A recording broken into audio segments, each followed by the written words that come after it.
Hey ladies, this is Mocha Mommy here bringing you another video, and you can probably hear a lot of noise around me because I'm in my garden right now. So I kind of wanted to bring you some audio from my garden, some pictures from my garden, and some lessons from my garden.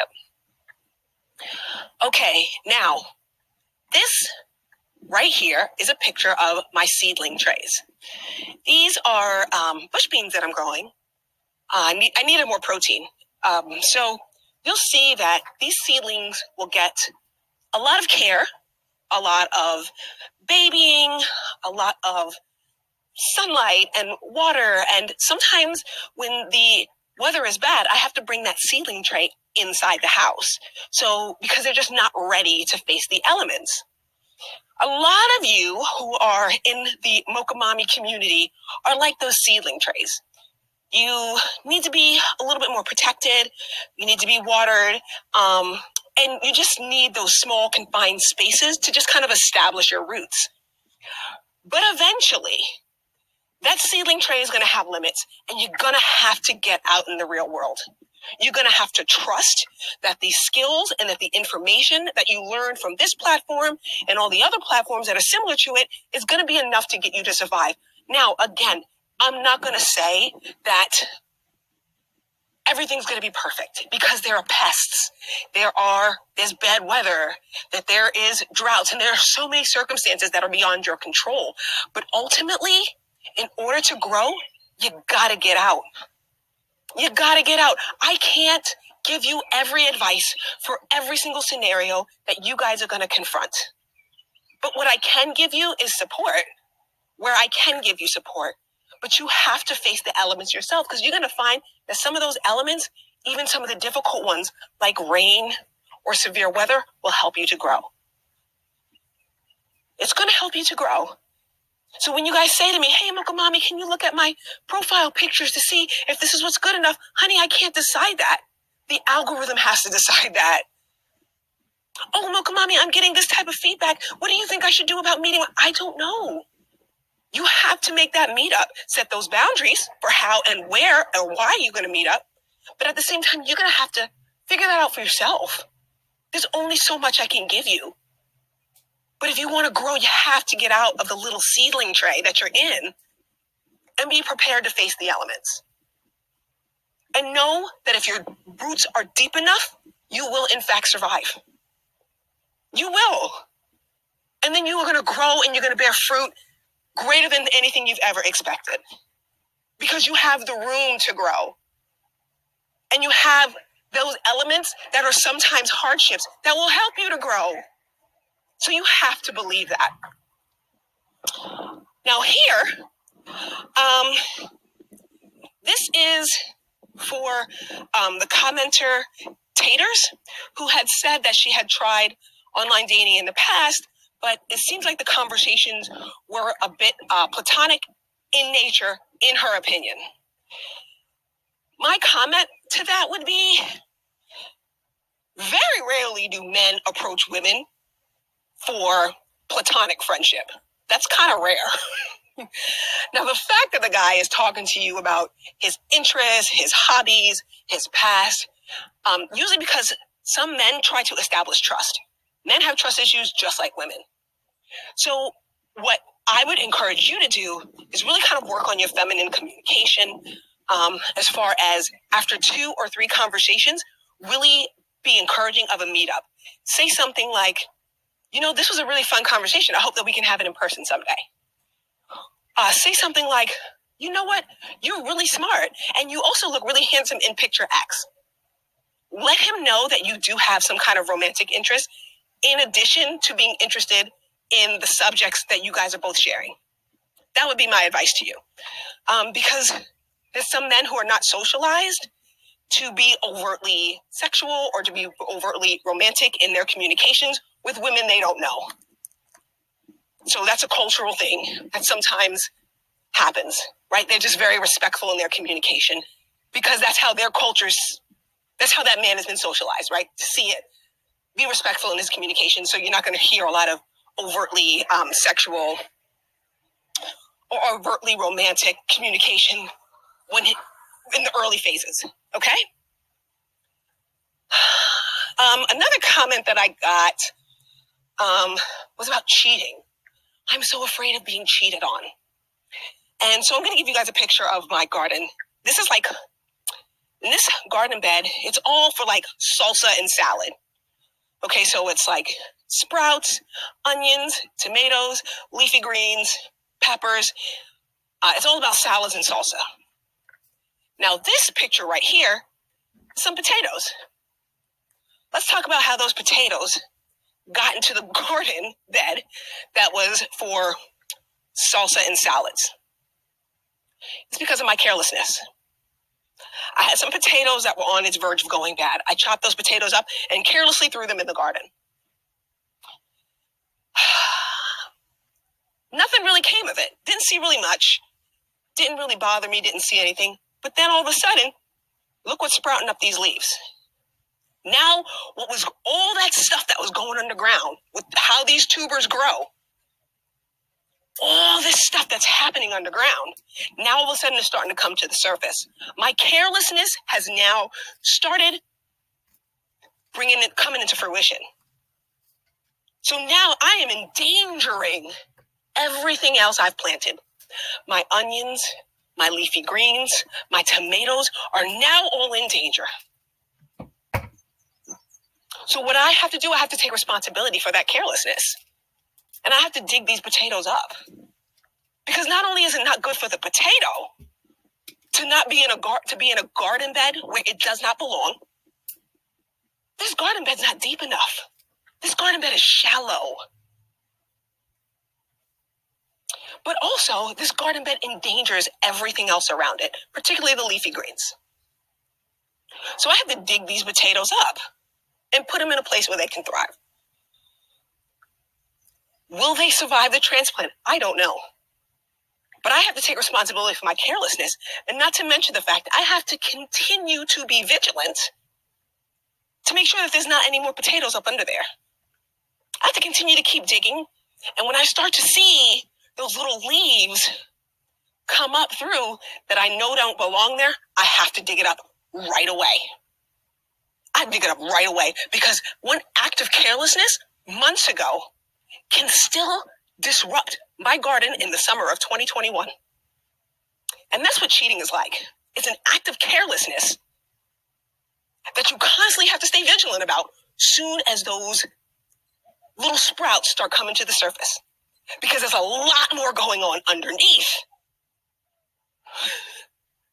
before you even start seeing it on the surface. And what you have going on underneath is endangering your entire garden bed. So, in the cases of cheating, when you start seeing those sprouts and those leaves, understand they have to be removed. They have to be removed, and they have to continue to stay vigilant in making sure that none of this stuff sprouts up again. Now, that's never happened to me, but to people that I know it has happened to, that's how people end up with serial cheaters, right? You say, it's not a big deal, it's not a big deal. But all that stuff that's going on underneath, especially with tubers, all this stuff that's happening on underneath is endangering your entire garden bed. And potatoes aren't inherently bad. But if you don't have a purpose and you don't have an intention for that garden bed, you're going to carelessly throw a bunch of stuff in there. So that's what cheating is. It's an act of carelessness that's brewing under the surface that by the time it comes to light, you have to stay vigilant about making sure that you're constantly removing those things. There has to constantly be boundaries. So that's the only thing I can tell you about cheating. Can I cheat-proof any relationship? No. Nobody can, because if they could, they would. But what I am telling you is you're going to have to make sure that you're with someone who has a clear intention for their garden bed, uproots any sign of carelessness, and is always vigilant. That's all I can tell you to do. Okay, another comment that I kind of want to respond to. This comment was, everyone's saying college is a waste, but how else do they expect for me to get out of poverty? The answer is, honey, nobody expects that. They don't care if you're in poverty. Nobody cares. Nobody cares that you don't have access to healthy food or good medical care, or if you have access to safe neighborhoods. Nobody cares. That's up to you. That's completely up to you. In my Level Up Through Education video, now there's a way to do education right, for sure. I mean, I talked about staying away from like for-profit, nationally accredited that are not regionally accredited institutions because they cost too much. I've talked about making sure you're vigilant with academic support and career services. I've made it a point to make sure that you look at the market of what it is that you're actually studying. My oldest daughter, for instance, is going into like the creative arts. So clearly I'm not going to send her to an expensive school. Now, will I send her like to a couple of different summer camps and learning intensives and studio art classes every now and then? Absolutely. But we're not going to spend a whole bunch on formal education. No, we're not going to do that because it's not going to bear fruit for her. And for my daughter who's an aspiring veterinarian, we're going to also have to be vigilant because it's easily six-figure investment. So we're going to have to start planning how we're going to handle this, right? How we're going to market her as an athlete. I realize now that Division III and Division II schools actually give more academic athletic scholarships than Division I schools. So maybe it might be about going to those smaller colleges and playing for a smaller team to get the undergrad out of the way. It may mean in the summers, teaching her how to be, giving her classes in how to be a dog groomer or a dog trainer so that she can always have some kind of skill she can fall back on and work while she's going through her graduate school. It also is going to be giving her a lot of academic support for the natural sciences. So those are all things you have to consider, and those are only decisions you can make for yourself. Okay? Now, another comment I got from Paul. Thank you. Now, this is a picture of some seed packets.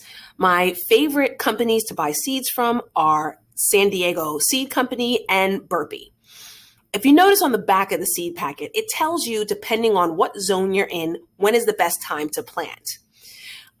You want to plant at the right time to get the most yield, to get the most out of your plants.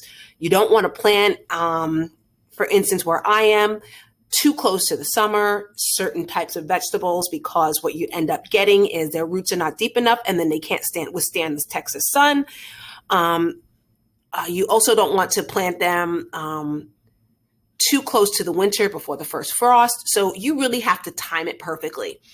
When I had given you guys the Major League Baseball breakdown in the second week of March, that was because I needed you guys to time it. If you guys miss this opportunity, this is not going to come back around again for the next year, okay, until next spring. So I had given you these details because it's everything you need to know to start conversations.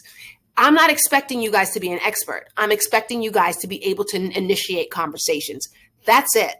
So right now, for those of you who are in who are in markets that have teams that won't make the playoffs, your window is going to start to close. Because even the big matchups, when the big boys come to your cities, Yankees, Dodgers, Red Sox, nobody's going to really be in the sports bars after the All-Star break, simply because that fan base is not going to be interested in a team that's not going to make the playoffs, that are not in the hunt for the World Series. So that fan base is going to dry up. It's going to dry up quickly. So get to moving before July, okay? Don't keep sitting down on the sidelines. Also, I have a subscriber, somebody who's extremely supportive of this platform, and I'm so grateful to her. We're also in a private Discord group together. I had given her some information about another major sport that is that's here in Texas. She's like, oh, that's so great. I'm going to make it out by September. My suggestion to that subscriber is don't wait until September. Get out right now. Because what's happening here in Texas is that a lot of your sports bars that are now hubs for singles and young professionals will soon be turning more family friendly so that they can maximize their revenue. And you have to start triangulating the places that are going to stay for singles and the places that are going to convert after the school year. You also have another issue closing in on you where these teams that are not going to make the playoffs, and it is likely that the Texas teams will not, you're also going to be missing that. Also, Texas is a football state. So come July, August, you're going to be dealing with a completely different fan base. Get in the game right now. You have everything you need. Just show up. The ratio favors you. The last comment I'm going to address is that from a man in my comment section who had said that the biggest problem in the Black community is Black women saying that Black men don't build. No, the biggest problem in the Black community is not Black women saying anything. The biggest problem in the Black community is Black male sobriety. Black men and their drug abuse is the number one reason why they're incarcerated. It also is why so much violence happens in the Black male community, and also is a big reason for father abandonment. It's a big reason for why Black men are locked out of the job market. So there really needs to be support amongst other Black men to so they can grow in sobriety. Right now, we're dealing with the deaths of DMX, Black Rob, and now Shock G. And all of these things were illnesses brought on by drug addiction and drug-related pathologies and disease processes. So if we want to start highlighting, so Patrick, if you would like to build a platform that would highlight the Lonnie Johnsons and the Moses Wests of this world, if you build it, they will come. Here's a picture of my greenhouse. Once my husband understood my needs to have a temperature controlled and pest controlled environment, he built it, and he built it greater and better than anything I ever expected. Build that platform greater and better than anything that women expect, and they will appreciate it. This is Mocha Mommy, and I'll see you in the next video.